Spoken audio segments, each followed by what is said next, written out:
Well folks, it's that time again. We're talking Rolex history lessons, and yet again, we've landed on an interesting one.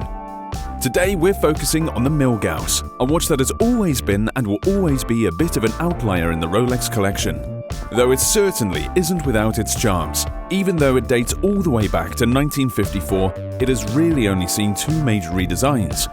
But when we say major, we aren't exaggerating.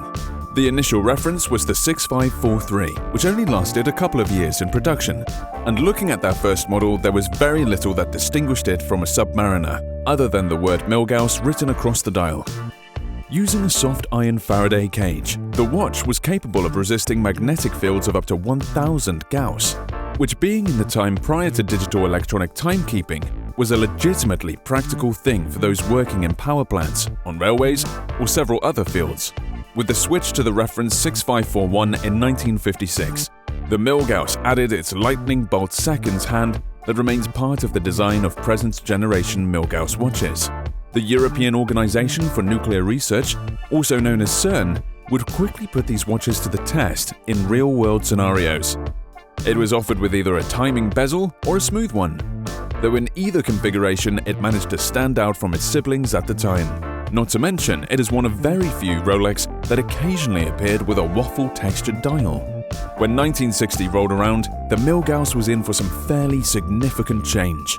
Out the window went the Submariner style design, and in its place, we see a case and dial design much closer to that of an Air King, though it measured in 38mm in order to have extra space for its Faraday cage. This was the reference 1019, which managed to stay in production relatively unchanged through until 1988, when Rolex finally decided sales were not substantial enough to justify maintaining the model. During its 28-year production run, it remained largely unchanged, seeing slight variations to its dial and indices, which were only ever available in either silver or black. Unsurprisingly, it was nearly 20 years before Rolex thought it safe to reboot the relatively unsuccessful model.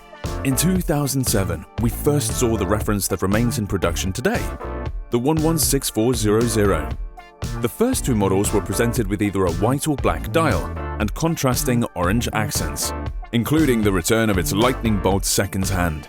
Not long after came the 116400GV, which stands for Glace Verte or green glass.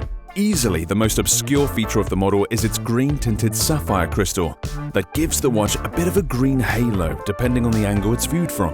These examples are all powered by the caliber 3131, using a non-magnetic parachrome hairspring and delivering a power reserve of 48 hours, though in its earlier days, it was one of the larger Rolex models out there.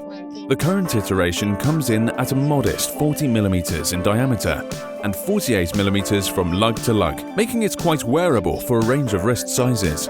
Possibly the most peculiar variant to arrive landed just recently in 2017, where Rolex celebrated 10 years of the model's reboot with a vibrant sun-brushed blue dial.